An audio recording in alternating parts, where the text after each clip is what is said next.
Hi guys, Roxabox90 here with another M14 spoiler video. So we have 4 cards today. Some are pretty cool and some are less than. First off we have Blightcaster, which is freaking cool art. 3 and a black for a 2/3 human wizard. Whenever you cast an enchantment spell, you may have target creature get 2/2 until end of turn. So it's a pseudo removal, and it could be good even in limited. But otherwise, it's going to probably be a casual card. I don't think it's good enough for many of the enchantment decks because it's 2/2. So in the more eternal formats, I don't think it's too expensive.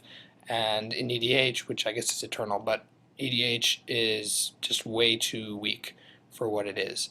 So it'll probably see some play in casual, maybe keeping casual standard, and maybe even in limited. It's a fine card, nothing too crazy. The art is very cool though. Then we have Haunted Plate Mail, which is really cool. This is like this dark corridor and this mail plate. 4 for equip, so it's pretty hefty. That's like Batterskull cost. Equip creature gets 4/4, okay, so that's reasonable. 0 until end of turn. It becomes a 4/4 spirit artifact creature that no longer has equipment. Activates ability only if you control no creatures. Not such a fan, because so it's 4 to play, 4 to equip. That's pretty much, as I said, Batterskull cost. Batterskull is much better than this card, obviously. On its own merits, let's say 4/4 for 4 is not terrible. It can potentially do very well in limited that way because it's quite a boost. The 0 I like, but it kind of requires that we don't have Geist in format because Geist is just better, and it's good for when you have like a Wrath effect, because they wrath the field and then for 0 the next turn you have a 4/4, which is pretty good. Realize also the 4/4 doesn't have flying, which makes it even more annoying, and it's an artifact, which means it's easier to kill, and if someone kills it then you lose the very expensive plate mail. It seems a lot of investment for not too much back, so I'm going to go that this was not going to see constructed play. It's probably not going to see play in a lot of formats, but it will probably be a solid card in limited. We'll have to see if it's worth the cost, but it probably is going to be good enough for limited. Then we have Witch Stalker, which is just bizarre. Why is it called Witch Stalker? Probably because it's anti-blue and black, but still, it's kind of a weird card. It's 1 and 2 green, so like Wolfir Avenger, it's a 3/3.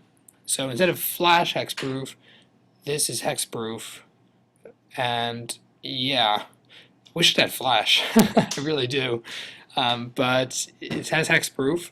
And whenever an opponent casts a blue or black spell during your turn, so it's counter, removal, whatever, put a 1/1 counter on him, so he gets stronger. Okay, so obviously it's crazy and limited, especially if they're running blue-black, but even if not, it's just a fabulous pick for the more aggro builds out there. For standard-wise, it can be countered, so Skylasher, I think the spider thing is called, Skylasher, is probably a little better that way just because they can't counter it, and the cost isn't quite as heavy on the green.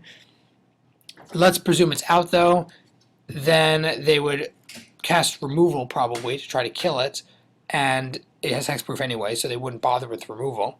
So I'm trying to think of what sort of blue-black spells they would do during... Really all it does is it slows down tempo. It makes it really awkward for them to try to play tempo-like spells during the turn, you know, think twice and bounce spells like unsummon, stuff like that. So it's kind of awkward that way.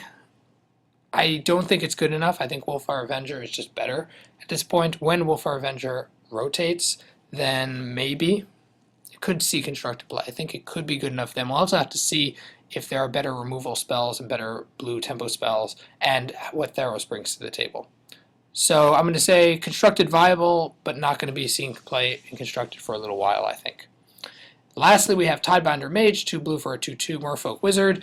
Whenever it enters the battlefield, tap target red or green creature an opponent controls. That creature doesn't untap as long as you control it. Okay, fine. So we had a card like this not long ago in Dark Ascension. I'm forgetting the name, but whatever. It was 4 for a 3/3 flying that did a tap any creature, not tap target red or green creature.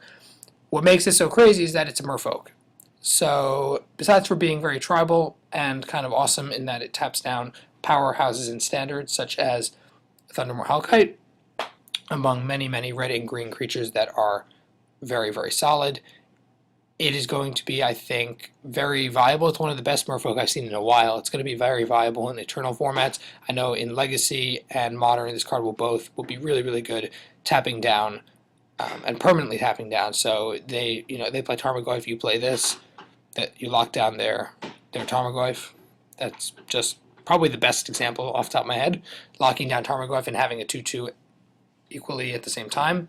Of course, it dies to removal fairly easily, but it's works with Merfolk, and it's really, really strong against a lot of the aggro heavy builds that are out there, whether they're tribal or not.